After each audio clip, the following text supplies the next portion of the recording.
Today we're going to be talking about protein and how important protein is in our bodies and how much we need to be getting in our diet on a regular basis, or how often during the day. So what is protein? Well, think about it as they're the building blocks of our body. I kind of like to call them, they're like the Legos. They're little blocks that just stack together and create something incredible. This is what makes up our skin, our hair, our nails. Everything about our body is made of protein. So it's very important that we get enough protein, because think about, we're always generating new hair, new skin cells. Everything is always regenerating. So it's so important to always have that protein in our bodies. Now, it's a macronutrient made of amino acids.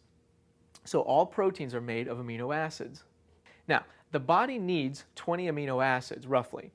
However, about 9 are essential amino acids, we call, and they must come from our food because our body doesn't produce them. So we have to get enough of these amino acids from our food intake.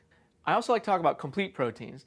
Complete proteins are those that have all 20 amino acids already in them. Some good sources of complete proteins are a lot of your animal products, or good protein shakes or protein bars, or a lot of branched chain amino acids, which is a supplement I'll be talking about a little bit later on. These are all really good sources of complete proteins. But again, the key is that at least you're going to get those extra 9 essential. And most good protein sources that I gave you in that shopping list has it on there. So here we are back to our food label, and I just want to show you real quickly where protein was, and it shows you how many grams you're getting in that item. So always take a look at that number and make sure you're getting enough of that protein in that item. Okay, 4 guidelines of protein. I'm going to go through all 4 of these, very important. Number 1, how often do we consume? How much do we want to consume? Which foods do we want to eat? And what about protein supplementation? There's always a lot of questions about that. So how often do we consume? Well, easy, every meal. It doesn't get any easier than that. Remember, 5 to 6 times a day. Protein balances out the sugar. So remember, I was saying, don't eat just a bagel, eat a bagel with some eggs, or eat an apple with some peanut butter. Always have a little protein with each meal. And we're going to talk about how much here in just a second, but that's the key. I want to make sure that every time you're putting food in your body, you're getting a little bit of protein. It helps keep that body fueling that fire, fueling that metabolism that's so important.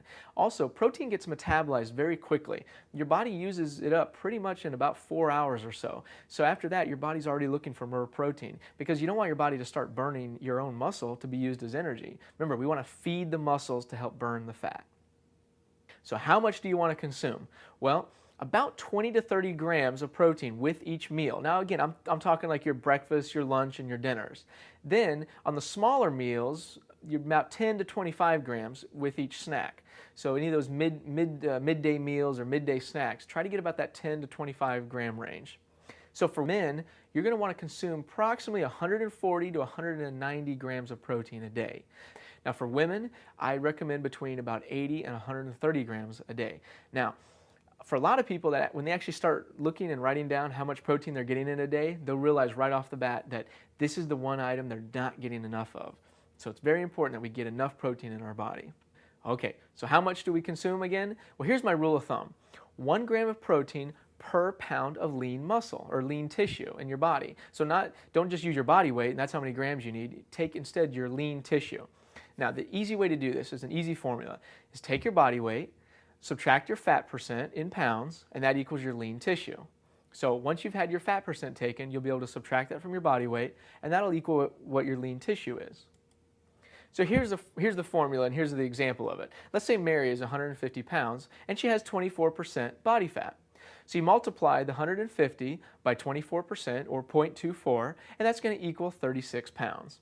Subtract that 36 pounds from the 150, and that gives you 114 pounds of lean tissue. So I recommend to Mary that she consumes approximately 114 grams a day. Now, it's okay if she only gets 90 or she only gets 100, but the key is to try to stick as close to that number as possible. I don't want Mary to only get 40 grams of protein a day. That's going to be, that's what the big disconnect is. So try to get as close to your lean body tissue as possible. And again, it's depending on how active you are and so forth, but that's just a good general formula to use that works both for men and women. Okay, so here's a quick recap. Again, 1 gram of protein per pound of lean tissue. For men, around 140 to 190 grams. Women, between maybe 80 to 130. All right. What foods to eat? Lean meats. Remember, I talked about this last time. Chicken, beef, fish, pork, turkey. Any type of a lean protein is very healthy and is very important. Remember, avoid steaks or avoid meats that are high in fatty content, like your prime ribs and your ribeyes and things like that. Try to avoid those type of meats. Try to get ones that are as lean as possible. Other things that are good are eggs, nuts, and even tofu. Also, soy is a good source of protein. All right, number 4, protein supplementation. I get asked this a lot. What do I do to help supplement my protein? Especially with women, a lot of women say, I still can't get that much protein in my diet. What's a good way of getting it? Or a lot of guys I know, they like to skip breakfast, and that's so important not to skip breakfast. So I try to at least get them taking a protein shake in the morning. Well, there's different ways you can do this. You can either use a protein shake or there's also good protein bars, meal replacement bars available to you, which I love because they're easy just to throw in the car. Or for ladies, you can throw them in your purse, and they're always somewhere that you can always have that availability to you. It's an excellent source in moderation. I'm always a big believer in eating whole foods first. But when you're not able to eat the whole foods, you're not able to get enough of that good nutrition, the protein in, use protein shakes or protein bars as a good way to supplement that.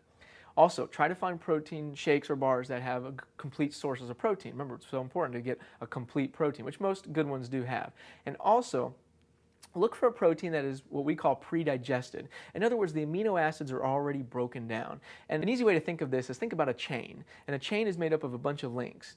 These are like your amino acids, and they're all linked together. And then when they go into our system, they go into our stomach, the stomach has to start breaking them apart into individual amino acids before they can actually be absorbed. Well, a pre-digested protein is one where those amino acids have already been broken apart, and thus they get easily absorbed, or they get absorbed much quicker. So you get much better absorption. Also, with a lot of especially ladies will notice that it's a much smoother on the stomach. A lot of proteins tend to give us kind of a gassy or a bloated, full feeling, and those are the ones because the protein has not been broken down. So get one that's pre-digested. It'll be much softer on the stomach. You won't even feel it. You won't even notice it. They taste great. It's just a great way to go.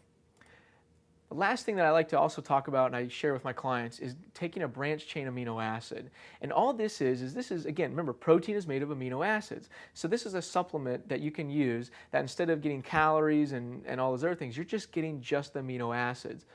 And I kind of joke around and I'll call it chicken in a bottle sometimes because it's if you're getting the pill form, just one serving is equivalent to about a half a chicken breast in protein. So it's a great way to get that protein without getting the calories and without filling yourself up. Branched chain amino acids come typically in liquid or capsules. I personally prefer the capsule format. And again, this is just a great way, ladies just have them in your purse, or guys, we just kind of carry them around anytime throughout the day where you know that you're not going to eat for a while. Just a great way to feed the muscles because you don't want your muscles being broken down for energy. You want to make sure we're always feeding the protein to our muscles. That way, remember, feed the muscles, burn the fat. Okay, well that concludes our session on protein. Let me give you a quick little recap so we can go back over it. Remember, protein is key. Have it with every meal. It's very important that you do this. Don't skip breakfast. Make sure you're getting protein with your breakfast as well. Also, have it every few hours. Don't just eat a couple of times during the day. Make sure you're getting that protein every few hours. And if you can't get it in a meal form, then that's where I recommend getting it in some kind of a shake form or using the branched chain amino acids. Just make sure that you're feeding your body enough protein every few hours. And also we talked about the different formulas for men and for women and how much protein you should get with each meal and throughout the day. So very important. Look at all that, understand all that, and we'll see you next time.